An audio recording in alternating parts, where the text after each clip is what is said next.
Steve, how we doing? Hope you're well. Like, subscribe, etc. Looking at Brian Eno today, and specifically his generative music. I'm going to do a follow-up on this where I'm looking at more the tape loop style, the ambient for airport style of music. What you've got playing in the background is pretty much completely generative, using Ableton, using stock effects, stock plugins, and I'll get stuck into that. Hope you like it. Let us know if you like this sort of thing and you want to see more. So I've got several different methodologies going on here. I'll run through them and then I'll show you how you can actually expand on that and get some more interesting things going on as well. So the first thing I've got is an arpeggiator. Now what I'm doing with that, I've got an LFO here, and that's between 0 and 79%, because when you get further on the styles of the arpeggiator, you've got chord, which didn't work at all. So I've got that LFO modulating very slowly the style of the arpeggio. It's sitting with 1/6, and what happens if I solo that? Now that's not playing all the time, that's because I've added a gate to it. So that gate is controlled by this MIDI trigger here, which is silent. So it's got just an operator with a basic patch on it. And then the notes in the MIDI gate have all got a 12% chance of firing. Now I had it with 8th notes, this is 16th notes. I do have one with 8th notes, but I just felt like it was a bit much all in one, always playing an 8th note. So I figured 16ths with that kind of randomness is a little bit better.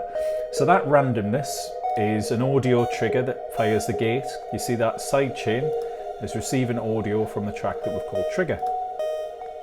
So we have these random different ways of arpeggios working that are being gated, so you never get an actual arpeggio, you get a real atmospheric thing. And that's the only track that I've got going to A, which is a huge verb.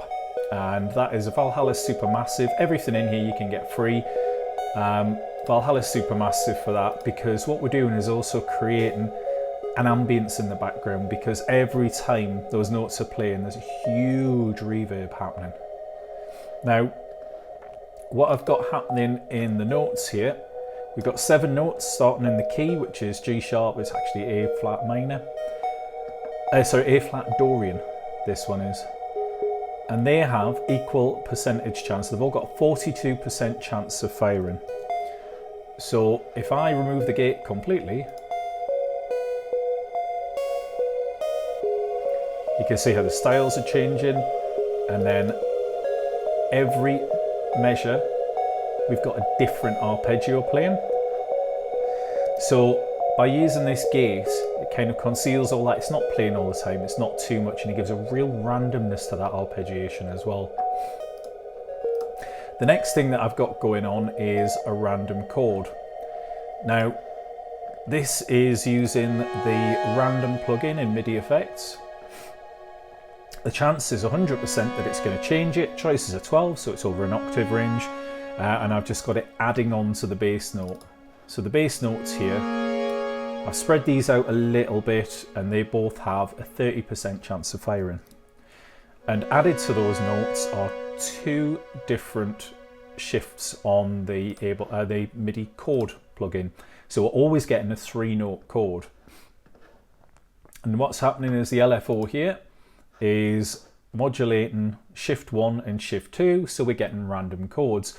Now because random doesn't know a key, I've also got that going through G sharp or A flat Dorian using the scale plugin, another MIDI plugin with Ableton that comes with Ableton. To add to the randomness here, I've got 2 oscillators on there, and on the second oscillator I've got LFO 1 with a plus and minus value on the warp and fold, so it's changing slightly each time. And I've got a second random chord happening here. We've got exactly the same things happening, however on this one we've got 4 notes in the chord. Again, going through the Dorian mode, the random. So now what I've added to this, the wavetable, I used a formant thing, so it had a little bit more of an audio, vocal quality to it. And because there's nothing that satisfies me vocal-wise, I've used the Reason Rack plugin, and I've just used Humana on the Venus R Natural, because it's got quite a nice sound. It's not brilliant, but it's got quite a nice sound when it's mixed in with a wavetable. It gives that real vocal feel. So again, we're thinking like music for airports where you've got those really big vocal swells happening. Now what I've got going on there, I've also added a little bit in the mod matrix. Oscillator 1 position is just envelope 2. So what happens is when that fires, that just sweeps gently through the waveform. And then LFO2, I've taken retrigger off all of the LFOs that I'm using. Quite slow, and we're using that to modulate the position of oscillator 2. The next thing that we're using, oh, so that's got exactly the same, by the way, on the same probability. So this one's slightly 37% probability of this actually firing and creating a chord. Now the next one, we're using a random note again, 18% chance.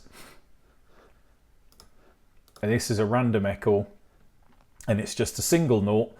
Now this is actually going through the Note Echo MIDI plugin with the 5th stage. So basically we're just getting a modulation there of the root note that's playing in the 5th. Again, we've got the random there, which randomizes the notes that are going through, and we've got Dorian mode just to keep that in scale. What we can do with that as well is I've done that in this multi-rand one, and I'll show you through what I'm doing with it and how you can actually set it so we've got 2 different choices, that sometimes it'll play a 5th and sometimes it won't. So what we need to do is grab the velocity plugin. I'll just pop that at the front. We need to put that in gate mode. We want the lowest to be 0, highest to be 127, and the range in and out is set to 64. Now what that does is create a random velocity. Now I'm going to group that. So this particular velocity, we want to use the same settings we used before. We'll just put that 64, 64, put it in gate mode. Now we want the range here to be 0 as the lowest, and the range wants to be 64. Or even 63. And I'm going to duplicate that chain, Command D, and we want the lowest to be 64, and the range, again, keep it at 63. So what happens is now, that's created a randomized thing where one of those chains will fire the 5th, and one of those chains, we're going to drag it in there, that one's got that 5th effect, and that one has got nothing, so it'll just output a single note. Now that isn't working because I haven't turned the random up, so we need to pop that up.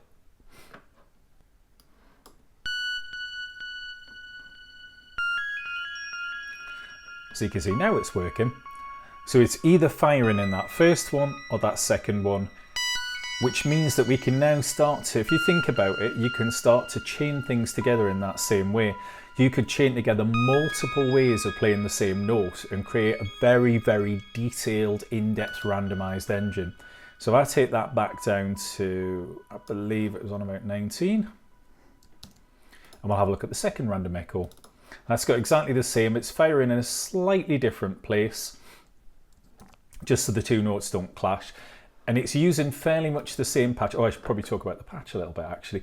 So this is just a very simple Ableton operator, and I have an LFO just on oscillator B level, so it just changes slightly the timbre of the sound. I've taken the tone down so we don't get too many harmonics, but it's fairly straightforward. So on the second one, we've just got the random note and the Dorian mode, so we're keeping it within scale. But on this operator, you can see this LFO is controlling operator B and C level, and also the LFO amount. Now I've restricted the ranges of those so it doesn't get too far out of control, because if the LFO amount's much higher, it gets very, very messy. You can hear that. So the LFO was deliberately kept down so it didn't go too mad. Keep it to around 11%. Now we've got this multi-rand, so based on what I just showed you with that random echo patch, this is a much more developed version of the very same thing. So what we've got happening here is the notes going in, the randomization, keeping it in scale, but if it goes into this one, we've got a note length thing happening. If it goes into this one, we've got a 5th happening, we've got a note echo happening. So we've just chained together quite a few different Ableton effects, and one of them with a chord as well, which will add another note to that one. So this clearly isn't firing anywhere near enough at the minute. So you can see it's firing with a different one each time depending on what that random velocity thing that we just showed inputs it as. So there's multiple things, so you could get the idea that you can actually multi-layer a load of MIDI effects to get incredible variation between each sound. And then to add a little bit on there, I've got quite a bit of modulation going on in the matrix there. So LFO1 and LFO2 are modulating the position and the warp. You can see I've got these set there. So each time that LFO1 and 2 are firing, if we go into the sources, LFO1, 0.09 Hertz, re-trigger off, random waveform. Same with LFO2, we've got a randomized waveform. So they're doing quite different things, so they're varying the sound quality quite a lot. And on the final track, this is a single note randomized. It's the chance, it's the Dorian mode, everything in there.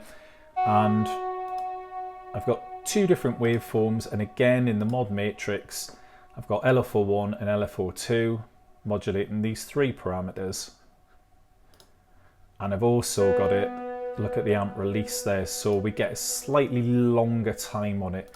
I'll probably up that a little bit actually.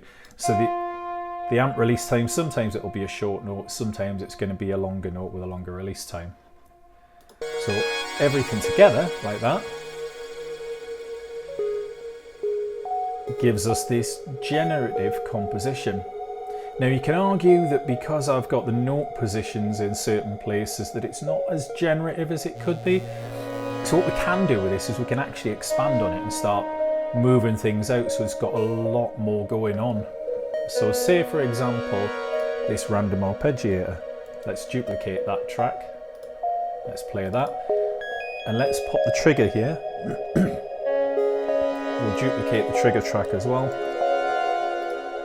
And that second random arpeggiator, we're going to take it from the second trigger, play that, and select all of those. We'll take that down to 9%. And what we'll do is we'll actually play the 8th note one on the first arpeggiator. We'll select all and take that one down to 12%. So we now hold down command so I can solo the two.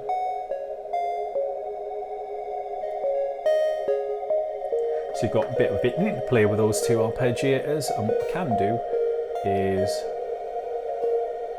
pan those, that's 13 left, 13 right, and we can add a little bit of the echo to them.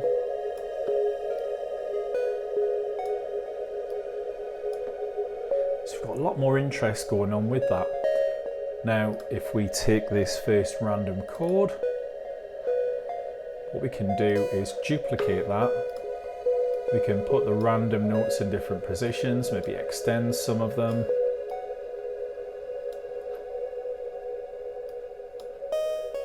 And we'll take the chance down to about 13%. And now if I duplicate that, we've got that second random chord, which I'm going to completely change what's going on with the two oscillator shapes so we get something very, very different. So we'll go with that piano one, we'll just choose something completely at random. There we go, the dual saw.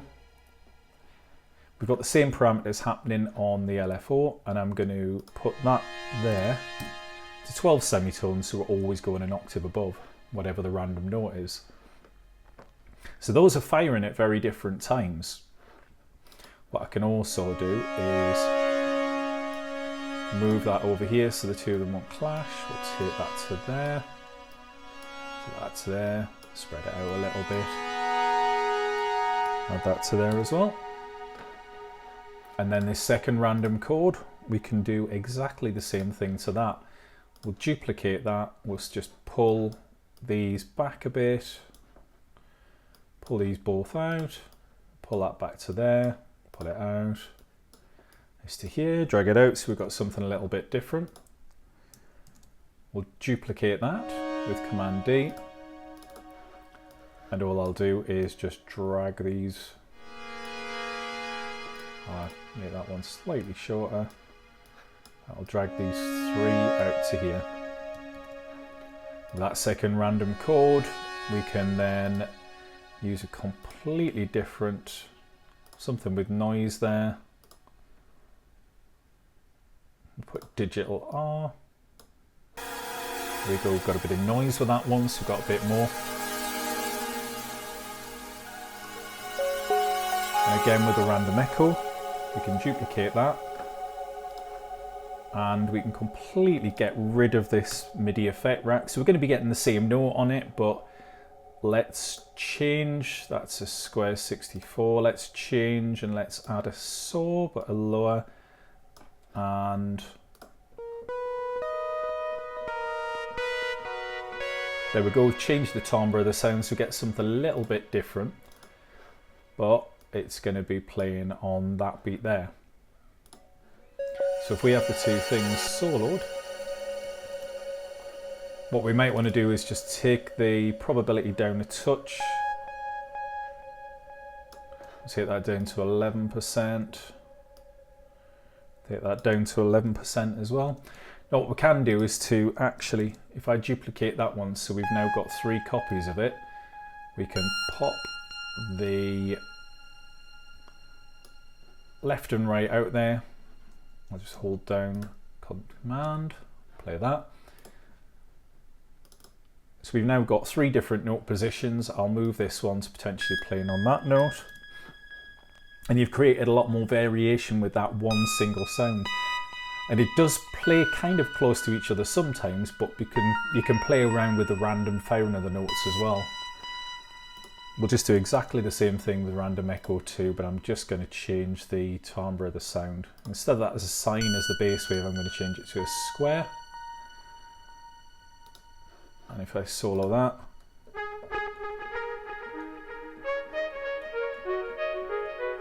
so you've got quite a bit of variation going on in each one of those. Now I'm going to push those a little bit further out. What we'll do with that is we'll go into effects, we'll grab an auto pan, put it at the end here, pop the amount up, and I'm just going to hold down Option and drag that to the other side as well, and we'll just turn down the rate on that. So that just pushes that out a little bit. The multi-random I'm not going to mess around with too much because there's quite a lot going around with that. So this single note random, let's do the same thing. That first one, we'll drag it over there. I'm going to drag it down a little bit actually and make it 14%. We'll put that one over there. Take it down to 15%. And this one I'm going to pop over to here. Drag it down a bit.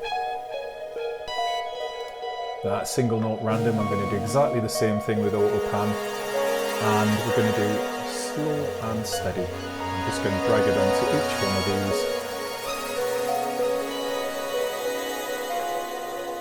I'll take the amount down. I'll put the rate up for that one, put the rate slightly up for that one as well, take the amount down. All good. The amount of randomization you can get into is absolutely stunning, and you've got a completely generative piece of Eno style music. Now the next thing that I'm going to be doing, which will be a Saturday video, is I'm going to be looking at Eno's tape loops, and what I'm actually going to do is resample some of this and I'm going to use it within the tape loops. I'm going to slow down the chance on it. Really simple, it's just I can right click, insert an audio track, audio from resampling, along the track, and I can just record, take a snippet, and then we can do a little bit of randomization on the sample position. So when I've got what I want from this, I'll do a 4-bar sample. And if we stop the whole thing, and I'll solo that.